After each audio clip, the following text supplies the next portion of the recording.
Meus queridos amigos, minhas queridas amigas, hoje eu volto com um tópico que tem me feito pensar muito, que está aí nas mídias, nos jornais, está sendo muito discutido e me levou a ficar pensando. E chama-se inteligência artificial. A inteligência artificial está aí, a gente está começando a se abrir para o que é, o que representa, o que causa. Então vamos lá, é isso que eu gostaria de falar hoje com vocês.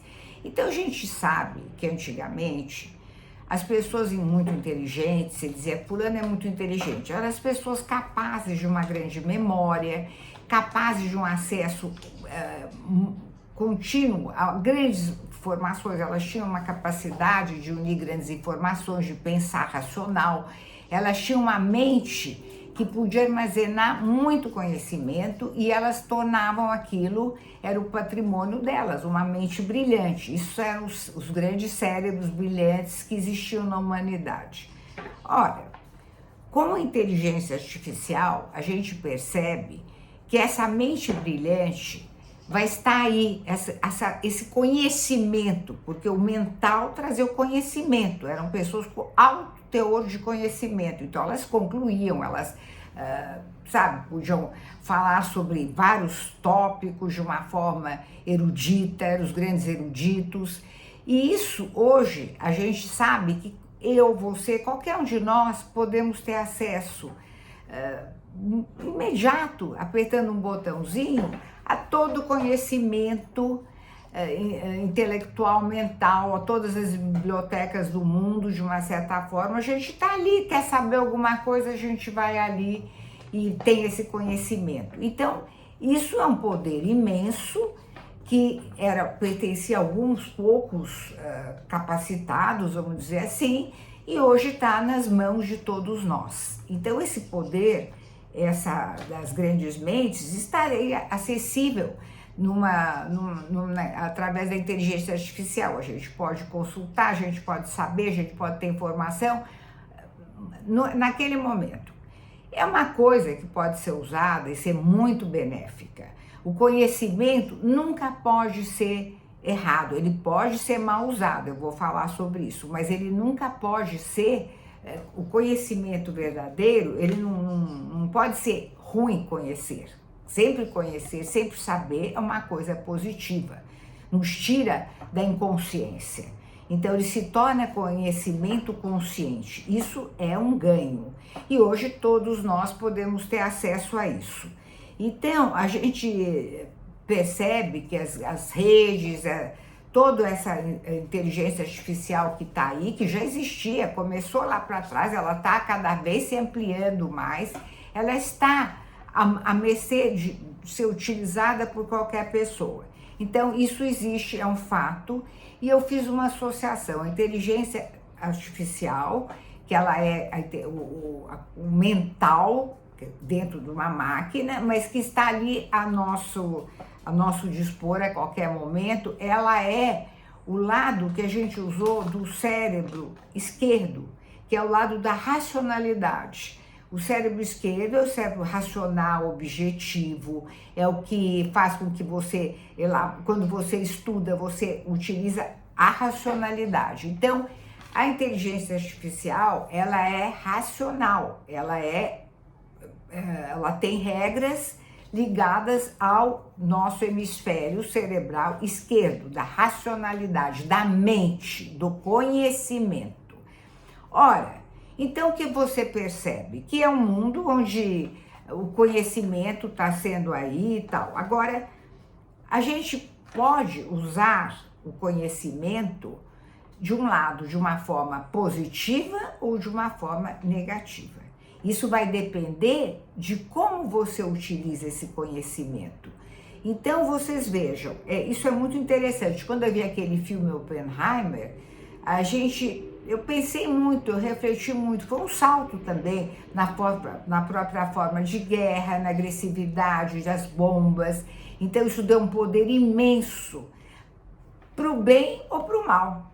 Tem também para o bem. Então, tanto a inteligência artificial como a cisão do átomo, elas podem não, e criam coisas altamente benéficas. Então a gente não pode e nem conseguiríamos, a gente não pode deter um fluxo do conhecimento e da evolução da ciência. Você não pode jogar para fora, você não tem nem condição de fazer isso, algo que está em evolutivo, está em crescimento. É como você querer parar um rio que corre, você não pode, não, você não consegue. Então a gente não tem nem que discutir isso, a gente tem que ver da onde pode vir o lado negativo.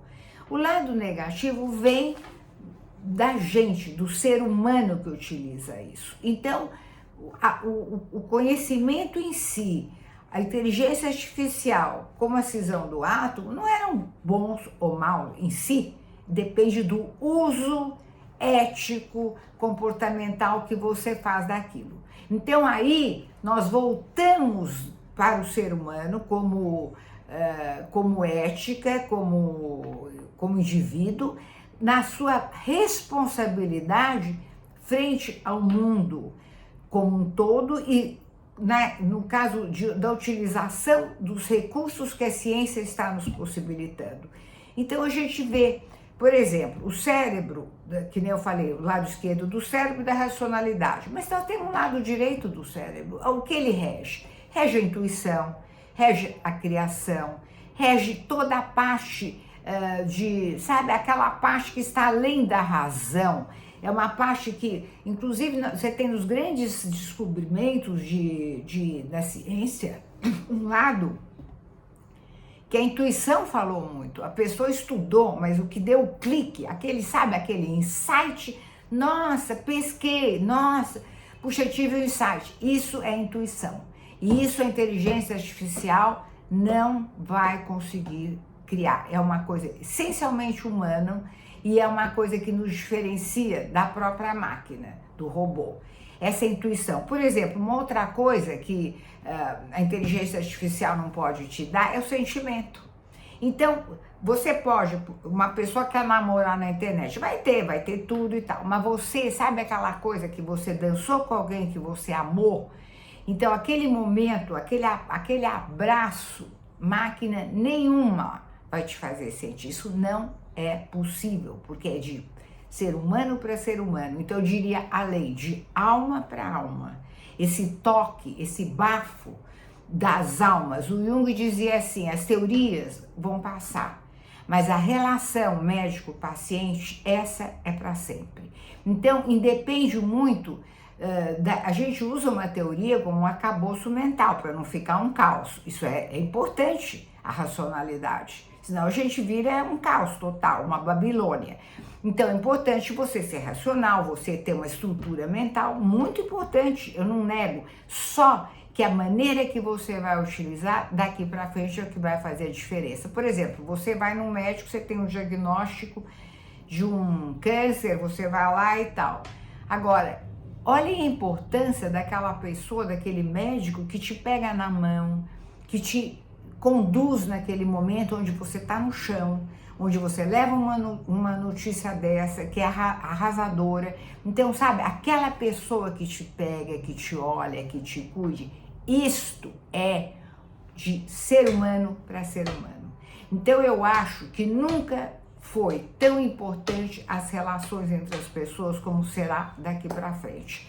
Então, cabe a esse lado entre nós, entre os seres humanos, que eu acho que é contato de alma, eu chamo que é espiritualidade, porque a união, porque a espiritualidade faz com que você veja um pôr do sol, que pode ser lindo, a máquina pode até fazer lindo, mas o sentir daquele pôr do sol é tua alma, essa vibração. Máquina nenhuma vai te dar isso, essa tua capacidade de sentir, de vibrar, a compaixão, o amor, entendeu? O sentimento. Então nós vamos entrar numa época onde o que vai ser mais necessário vai ser o sentimento entre as pessoas, o amor, sabe? Vai ser o fundamental. Então o que a gente vê? A gente vê que hoje o mundo nunca teve tantos recursos materiais como hoje em dia, e é muito rápido, mesmo eu não estou falando da miséria, da fome, isso não estou tocando, mas mesmo as pessoas mais simples hoje, elas têm sua televisão, têm um micro-ondas, tem o seu carrinho, ou tem sabe, certo acesso a uma série de coisas que não existiam, as pessoas, alguns tinham e a maioria não tinha nada. Hoje não, vão viajar, fazem as suas viagens. Na minha época de infância, as pessoas mais simples e que trabalhavam, seja em lojas, em escritórios, às vezes não conheciam o mar. Hoje qualquer um vai lá, pega o seu carrinho, o seu ônibus, vai, conhece e tal. Então, essa distância, materialmente, ela diminui. Mesmo existe uma forma de vestir que também as pessoas estão mais iguais. A gente vê o mundo mais igual, os países mais iguais, as pessoas se vestem mais iguais, falam mais iguais, comem as coisas mais iguais, enfim, isso existe uma certa igualdade. Só que nunca se viu tanta depressão, tanta angústia e tanto suicídio nesse mundo muito material. Então, quando eu vi um psicólogo que ficou no campo de concentração, depois ele escreveu um livro belíssimo nos Estados Unidos, ele falava que no campo de concentração, naquele absurdo de... a gente não pode nem imaginar o que era aquilo, entendeu? Aquela miséria humana total, aquela ameaça constante da morte, as pessoas não queriam se matar e não queriam morrer. Então, vocês vejam, não vem dessa mente material, do material, vem de algo mais, que isso eu chamo, eu acho que nós vamos entrar numa era, ou numa época, no milênio, da busca da espiritualidade, que te integra com o todo, que te faz ver a morte de outra maneira, que te faz olhar o seu irmão de outra forma e se olhar de outra forma. Quando eu falo espiritualidade, eu falo aquilo que une, não, por exemplo, não falo a religião dogmática que separa. Essa religião dogmática é mental, é feita por pessoas, entendeu? Tem gente boa e gente ruim lá dentro, porque é uma coisa humana. Eu falo da espiritualidade. Então, eu acho que o caminho é por aí. Pensem nisso, pensem nessa intuição, nesse sentir profundo, nesse olhar para dentro de você, porque isso está dentro.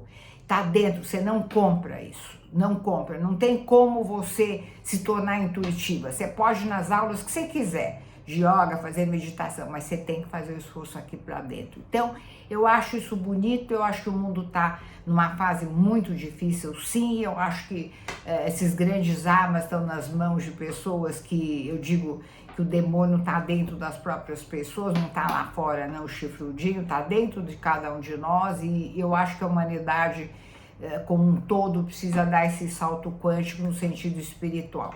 Espero que vocês gostem pensem e repensem, eu aceito, eu não estou dizendo uma verdade absoluta, eu estou compartilhando uma forma de pensar. Um beijo, tchau, boa Páscoa para vocês.